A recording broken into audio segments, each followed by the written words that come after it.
the Giza Death Star deployed. This is in Pharaohs. He does mention it, but of course you can do some research on it and go into. You can find Gavreau. That's spelled Gavreau, I believe. Vladimir Gavreau. He came up with infrasound. Now this is what these guys discovered when they did this experiment. What they did is they were trying to. France was strapped at the end of World War II because they had Russia on one side. You know, they had, of course, the United States was. You know, these were the new superpowers, if you will. And Germany was still kind of licking its wounds from what had happened to it, right?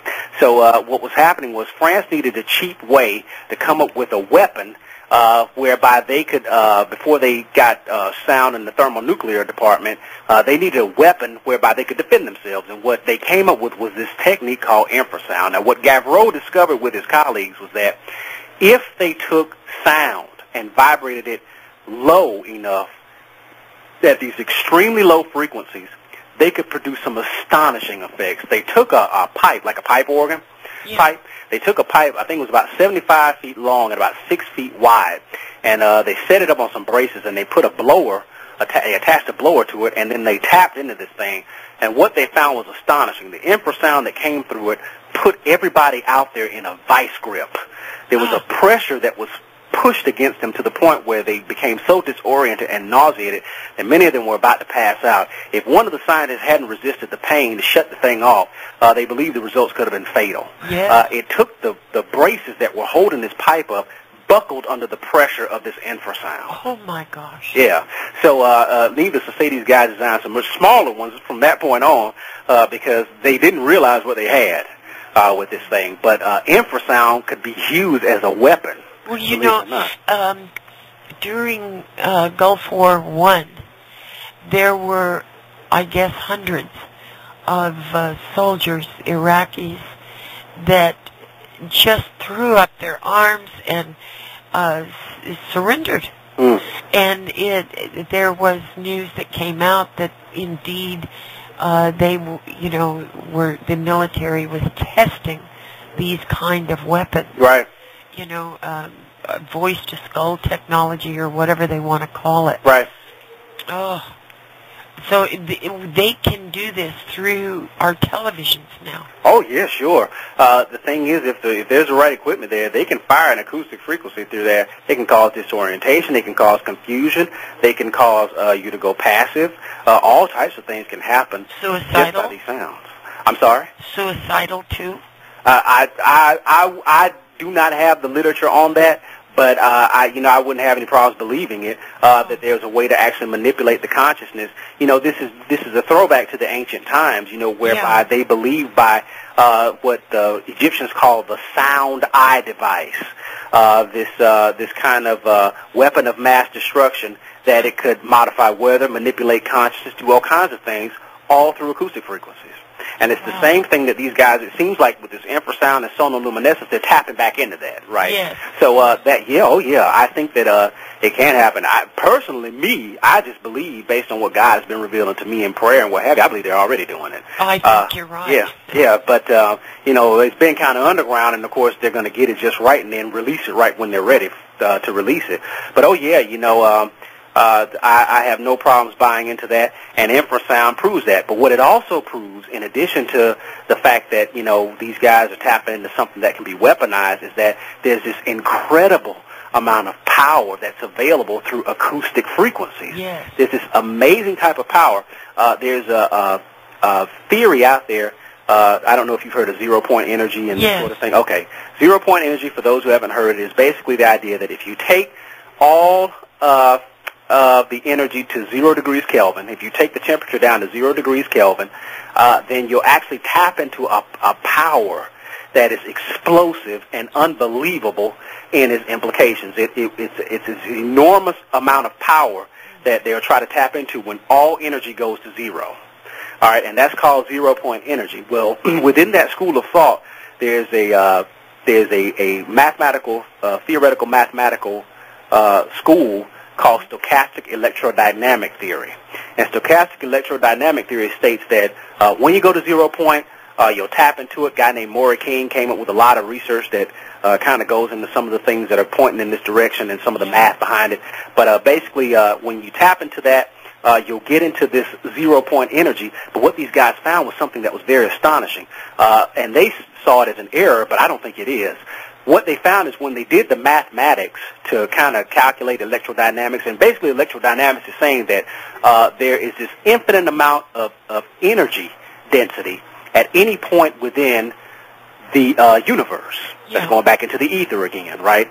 And you can tap into it through the right principles. One of those things, of course, would include these frequencies we're talking about, because all things travel by frequencies. Right. All electromagnetism, all things are basically centered around frequencies in some way. That's a well-known fact in science. Well, what these guys found, believe it or not, is that when they did their equations, they kept coming up with something astonishing, that if they tapped into any point anywhere in the universe at zero-point energy, they would get an infinite amount of energy that would actually bounce back. Oh, my gosh.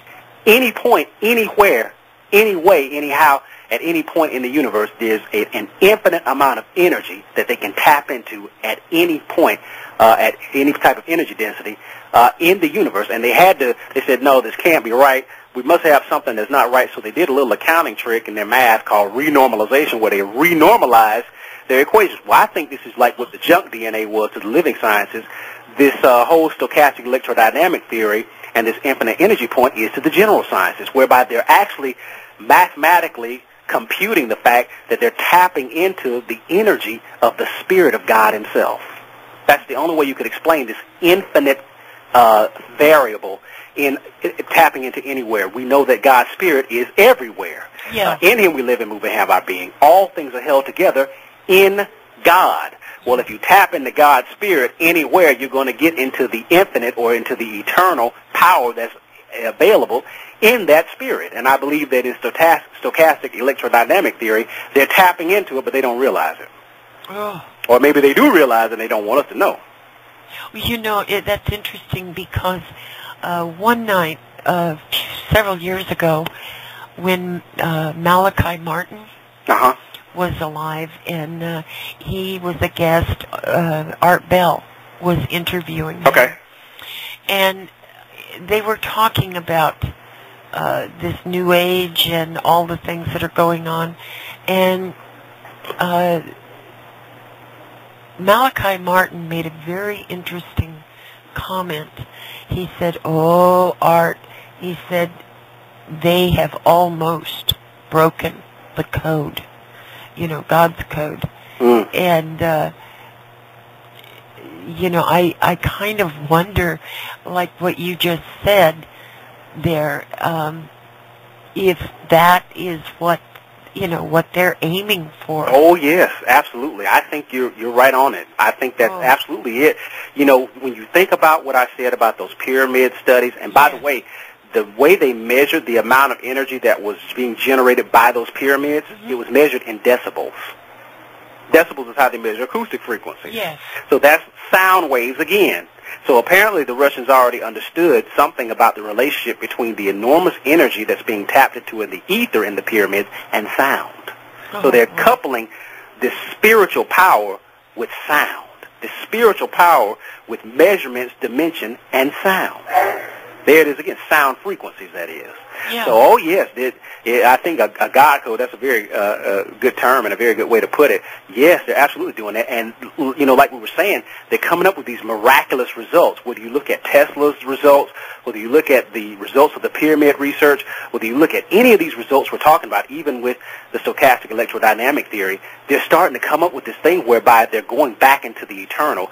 It's kind of like going into the Spirit of God through a back door, for lack of a better word. Now, He knows they're coming in that back way, but they're doing this. And this is a throwback back to the what I believe was going on at the Tower of Babel in Genesis chapter 11, where God makes this astounding statement whereby if they built this thing, there would be nothing that would be restrained from them. They can do all that they imagined that they could do. Yeah. Now, that's a very powerful statement, and it's coming from God. It's not coming from a man. So he scatters the languages to stop them from doing that. But what in the world were they building? They could not possibly have been building some skyscraper, right, going up into the clouds. I mean, that's ridiculous. What many believe and what I believe is that they were building a pyramid structure of some type of ancient technology where they could tap into this infinite power in the spirit of God that's in the atmosphere.